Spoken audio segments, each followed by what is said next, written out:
আসসালামু আলাইকুম। সম্মানিত চাকরি প্রত্যাশী বৃন্দ, আমরা জানি যে কিছু কিছু টাইপের ম্যাথ আছে যেগুলো বারবার বিভিন্ন কম্পিটিটিভ এক্সামগুলোতে আসতেছে। আসলে চাকরির পরীক্ষা বা যে কোনো কম্পিটিটিভ এক্সামগুলো যদি একটু মানে গোছালো প্রিপারেশন নেওয়া যায় তাহলে অনেক বেশি সহজ থেকে সহজতর হয়ে যায়।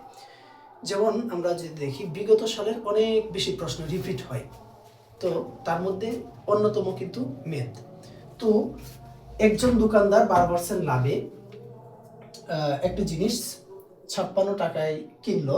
জিনিসটি ক্রয় মূল্য কত, এটা কত, এটা প্রাথমিক বিদ্যালয়ে 2012 সালে এসেছিল। 2012 সালের পরে আমরা যদি দেখি ঠিক সেম টু সেম আরেকটা অঙ্ক এরকম আসছিল যে একটি দ্রব্য 180 টাকায় বিক্রি করায় 10% ক্ষতি হলো, দ্রব্যটির ক্রয় মূল্য কত। ঠিক সেম টু সেম, জাস্ট পার্থক্য হচ্ছে একটু, সেটা হচ্ছে লাভ এবং ক্ষতি। আমরা যদি টার্মগুলো বুঝে অঙ্কগুলো সলভ করি তাহলে খুব সহজেই এই টাইপের অঙ্কগুলো আমরা সমাধান করতে পারি। যেরকম আমাদের টার্মগুলো বুঝতে হবে যে কি একজন দোকানদার 12% লাভে, এখানে টার্ম হচ্ছে লাভে, এখানে টার্ম কি ভাই, লাভে, এখানে টার্ম হচ্ছে লাভে 56 টাকায় একটি জিনিস কিনলো বা ক্রয় করলো, জিনিসটার ক্রয় মূল্য কত। এটা আসলে 1 সেকেন্ডে আপনি ইচ্ছে করলে সমাধান করতে পারেন। যেরকম আমরা যদি একটা সূত্র মাথায় রাখি যে কি এরকম যে 100 ইন্টু ক্রয় মূল্য, 100 ইন্টু ক্রয় মূল্য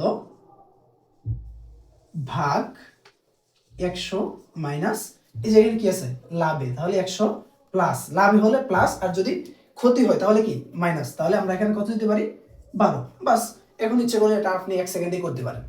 কেমন, যে আমরা যদি এটা দেই তাহলে হচ্ছে 100 ইন্টু হচ্ছে ক্রয় মূল্য, ক্রয় মূল্য কত, এখানে ক্রয় মূল্য হচ্ছে 56 টাকা, ক্রয় মূল্য কত ভাই 56 টাকা, 56 লিখলাম, আর এখানে কত আছে 100 যোগ হচ্ছে 12, তাহলে 12কে যদি আমরা 100 দ্বারা যোগ করি তাহলে কত হচ্ছে 112।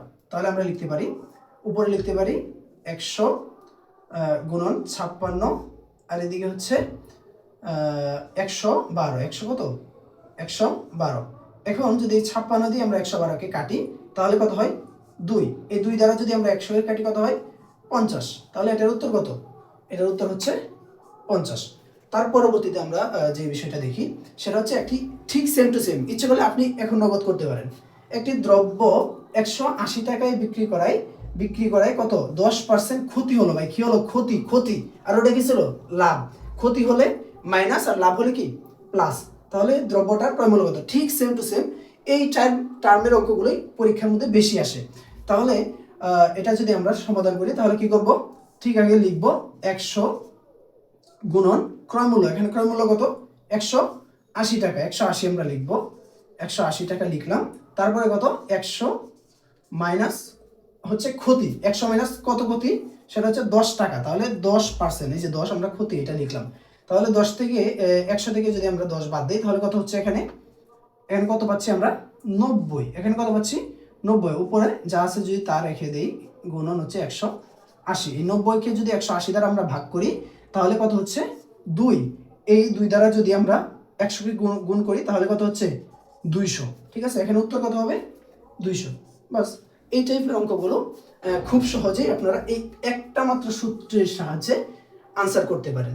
100 গুণন ক্রয় মূল্য, 100 যোগ হচ্ছে কি যত পার্সেন্ট, অর্থাৎ যত পার্সেন্ট লাভ, লাভ হলে যোগ, আর যদি কি হয় ক্ষতি হয়, ক্ষতি হলে বিয়োগ, ক্ষতি হলে কি ভাই বিয়োগ। এই বিষয়টা যদি আপনারা একটু মাথায় রাখেন তাহলে এই টাইপের যত ম্যাথ আছে সবগুলো ম্যাথ আপনারা খুব সহজেই সমাধান করতে পারবেন। দেখা হচ্ছে পরবর্তী আরেকটি টপিক নিয়ে।